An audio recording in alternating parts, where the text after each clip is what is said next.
use our hands properly in our yoga practice, and a big part of that is preventing ourselves from getting an injury in our wrist, from doing things that we shouldn't do in our practice, or loading into the wrong part of the hand when we're doing our practice. We're also going to talk about this concept called Hasta Bandha. Hasta is the Sanskrit word for hand, and Bandha is an energy lock.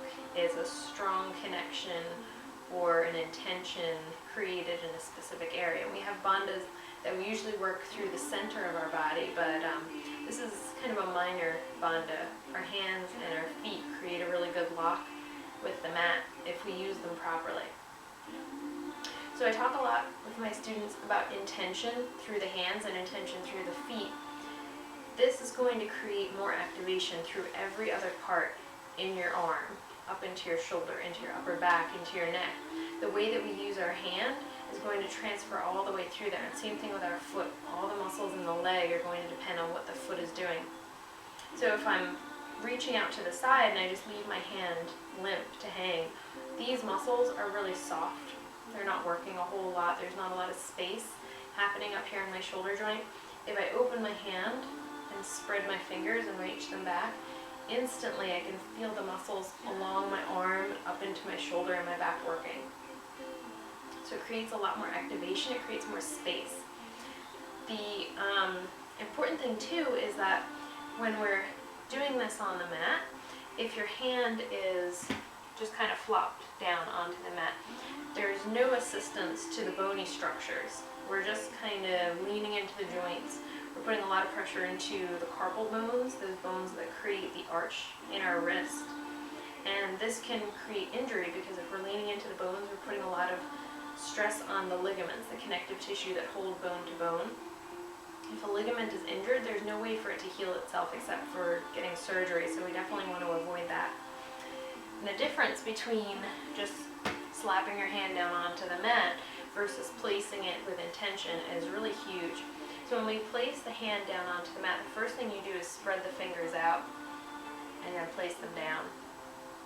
And you can see I have a wider base of support with that. There's more area to distribute the weight that's coming down from the rest of my body.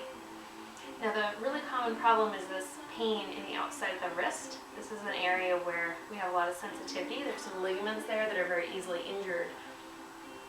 The way that we combat that is by working on the triangle on the inner edge of the hand, and it goes from the base of the thumb joint, right here and here, these two joints in the thumb, and the base of the index finger. That's the triangle of strength in our hand.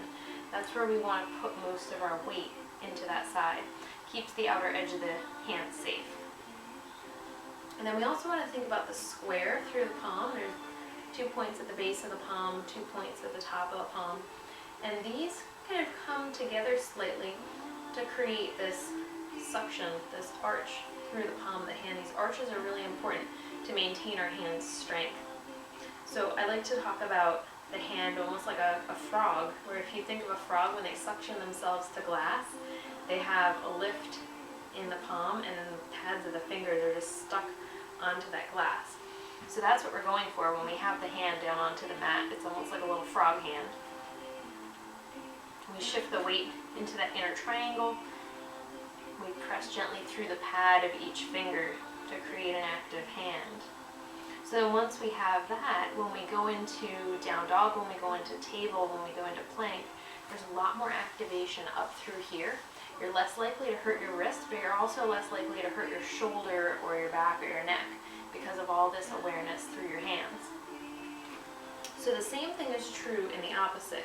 If you're having a lot of pain in your hands in down dog, a lot of times it's because we have all of our weight forward. We're putting so much weight into our hands that your shoulder is fatigued, and then there's lots of weight being dumped down into the wrist and down into the hand. The hands aren't made to hold a lot of weight for a really long period of time because the joints are so small and the muscles are so small. So if you're having those issues in down dog, it might be a matter of shortening the time you spend in down dog. As soon as you start getting discomfort, drop your knees down, take plank or child's pose. And then working on your core strength, making sure that when you're in down dog, that your belly is drawing up and back so that your hips are reaching back. It's actually pulling the weight away from your hands. And also to strengthen your upper back and your shoulder rotators. so that we have this ability to externally rotate the shoulder when it's overhead to create a safe opening through the upper back.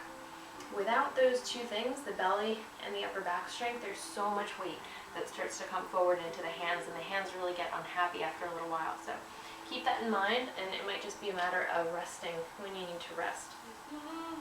Another problem that I see with the hands is a lot of times if people can't reach the mat properly, they'll go up onto their fingertips like this. And usually the position that they get themselves into is hyperextending the little joints in the fingers, and I'll try to kind of exaggerate that. You can see my fingers are curving back the way that they should not curve. That's putting a lot of stress into these little joints in the middle of each of my fingers. And I also am noticing that my fingers are starting to turn white. There's no circulation going into the pads of my fingers when I'm like this. So if this is something that you're doing, a lot of times you'll see people do this in lunge, because the proportions of your arm to your leg might not quite be right. So if my arms are a little bit longer, I'd be able to go flat down, but my leg is starting to get in the way, and I don't have really long arms. So what I do to compensate is go up onto the fingertips and create this really bad stress on the joints in my fingers. And we can switch that to go onto a fist, which is a good option, or you can put a block there and go flat onto the block, or even let the hand hold on to the edge of the block. That might be even more comfortable. But then you can see my wrist is happy and there's no stress into my little finger joints. So I usually tell people, when you do those tents with the fingers, and there's some therapeutic use to that if we do it properly, but you have to make sure that you're not hyperextending into the fingers, that you're not creating this bowing back kind of shape because of the stress on the little joints. And almost everybody gets arthritis in their fingers. This is something where if you do it every single day for a lot of your practice, you're going to speed that process up, and we don't want that, because then you will have even more problems being able to do your practice. So either use your block or go onto a fist, but in the times when we actually use this as a therapeutic position for the hand, make sure that your hand has a normal arch into each of the fingers. This is a way to keep an active hand, so all the muscles along the underside of my arm, my flexors for my fingers and my wrist, are working to keep that shape. When I go like this, then I'm just dropping into the joints, and that's not creating any kind of activation or lift out of my hand. So make sure all of your joints are bent the way that they're supposed to bend, especially the thumb. This joint has a tendency to drop in and hyperextend like that, and that is not good because you can tear the ligaments on either side of your thumb joint, and you'll need surgery to fix that if you do that. So be really aware that you're keeping a normal shape in each of your joints. So the other thing that I like to talk about with the hands is the hand can be an indicator for the way that the shoulder is rotating. External rotation is the safest position for our shoulder joint.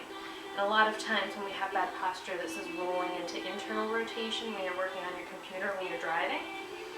We have to lift ourselves up, roll the shoulders back, get a little bit of external rotation. And the way that we do this when the arms are straight is roll the pinkies in toward the center line of the body. You can imagine the body divided into left and right half, and we turn the pinkies in like that.